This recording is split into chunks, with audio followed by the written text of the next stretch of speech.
Hello everyone, so welcome back to my channel chemistry with Jaspreet. आज का ये जो वीडियो है this is on the demand of a student. So before we proceed, अगर आप में से भी किसी को कोई डाउट है किसी टॉपिक में या कोई क्वेश्चन समझ में नहीं आ रहा, you may let me know in the comment section, तो I will prepare videos accordingly. So let us begin this question.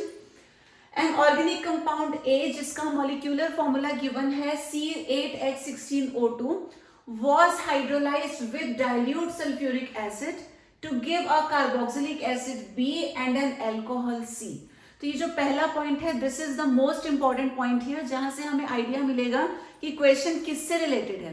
तो कहते हैं जो हमारा कंपाउंड है मॉलिक्यूलर फॉर्मूला तो दे रखा है, ठीक है, बट अभी उसका जो है हमें स्ट्रक्चर नहीं पता, फंक्शनल ग्रुप कुछ भी नहीं पता, तो उसकी हिंट आगे दे रखी है। तो अगर इस कंपाउंड का हाइड्रोलिसिस करवाते हैं हम विद डाइल्यूट सल्फ्यूरिक एसिड तो हमें दो प्रोडक्ट्स मिलते हैं, one is carboxylic acid and the other is alcohol.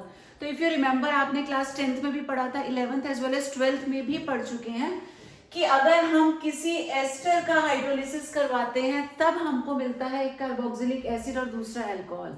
तो ये चीज आपको याद रखनी है क्योंकि दो प्रोडक्ट्स हैं कार्बोक्सिलिक एसिड अल्कोहल, तो ये एस्टर ही होगा जो हमारा कंपाउंड ए है। उसके आगे वो बोलते हैं oxidation of c with chromic acid also produced b. यहां से भी एक बहुत अच्छी हिंट हमको मिल रही है। तो कहते हैं जब सी का ऑक्सीडेशन करवाते हैं तो बी मिल जाता है। अब सी से बी मिलता है, इसका मतलब सी और बी दोनों जो है इनमें है equal number of carbon atoms, क्योंकि अगर अलग अलग नंबर होगा तो सी से बी नहीं मिल पाएगा। अब सी से बी को हम प्रोड्यूस कर पा रहे हैं, इसका मतलब दोनों में जो नंबर ऑफ कार्बन एटम्स हैं they are the same. Next point, B on treatment with chlorine in the presence of small amount of red phosphorus and water gave D। If you remember, तो ये red phosphorus के लिए एक special हमारे पास name reaction है HVZ।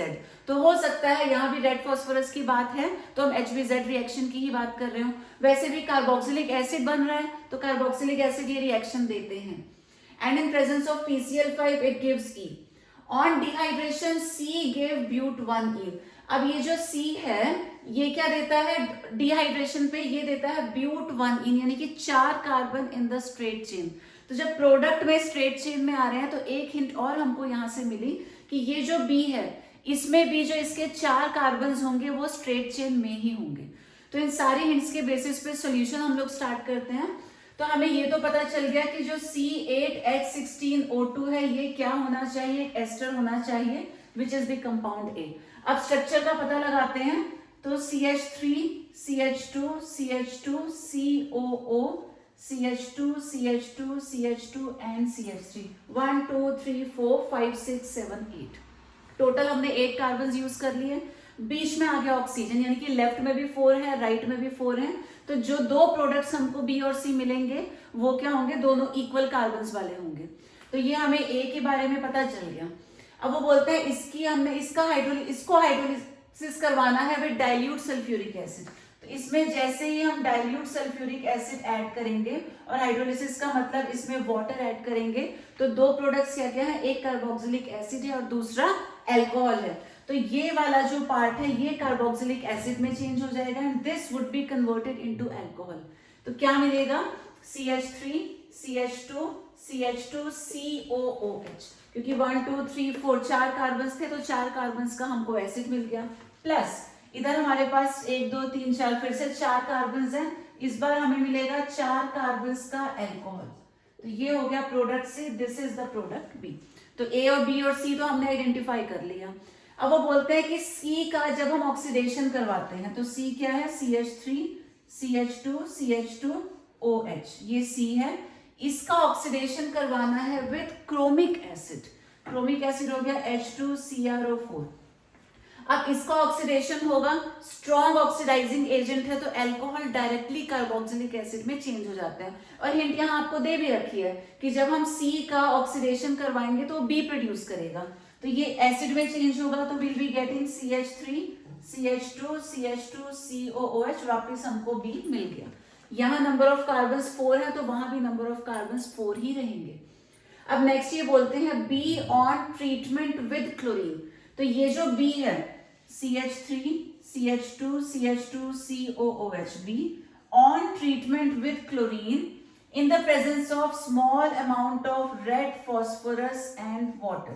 तो I told you ये HBZ reaction होती है जहां पर अल्फा हाइड्रोजन रिप्लेस होता है विद हेलोजन।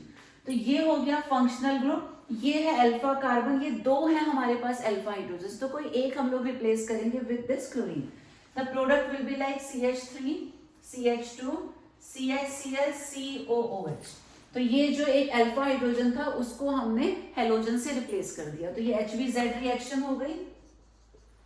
और फाइनली वो बोलते हैं इन presence of PCl5 it gives E। इसी की रिएक्शन अगर हम PCl5 के साथ करवा देते हैं प्लस PCl5 तो हमें E मिलेगा। ये तो प्रोडक्ट D हो गया, अब E मिलेगा। इस रिएक्शन को समझते हैं। ये है कार्बोक्सिलिक एसिड, जिसको अगर हम देखें तो एक तरीके से ये नेगेटिव पार्ट है OH नेगेटिव को हटा देंगे और इसका जो नेगेटिव पार्ट है Cl उसको अंदर एंटर करा देंगे, तो हमें क्या मिल जाएगा CH3 CH2 CH2 COCl। तो CO तक तो अंदर रहेगा, OH जाएगा, उसकी जगह पे Cl ऐड हो जाएगा, तो ये हमें नया कंपाउंड मिल गया E। फाइनली वो बोलते हैं ऑन डिहाइड्रेशन C गेव ब्यूटानिन। इसको भी चेक कर लेते हैं। तो C क्या है? C हमारे पास है अल्कोहल, यानी कि CH3 CH2 CH2 CH2OH, ये C है। अब इसका डिहाइड्रेशन करवाना है, तो डिहाइड्रेशन के लिए हम एक डिहाइड्रेटिंग एजेंट यूज करेंगे जो कि होता है कंसेंट्रेटेड H2SO4। साथ ही साथ इसको थोड़ा सा हीट करेंगे तो यहाँ से वाटर एलिमिनेट होगा। अब कैसे होगा? एक कार्बन से तो जाएगा OH और इसका जो नेबरिंग कार्बन है यहां से जाएगा एक हाइड्रोजन, तो हमें जो प्रोडक्ट मिलेगा that will be CH3 CH2 CH double bond CH2। एक हाइड्रोजन यहां से कम हो गया और OH यहां से रिमूव हो गया, तो CH डबल बॉन्ड CH2 ये हमको मिल गया ब्यूट1इन। सारी कंडीशन सेटिस्फाई हो गए। तो इसी तरीके से आपको सॉल्व करना है।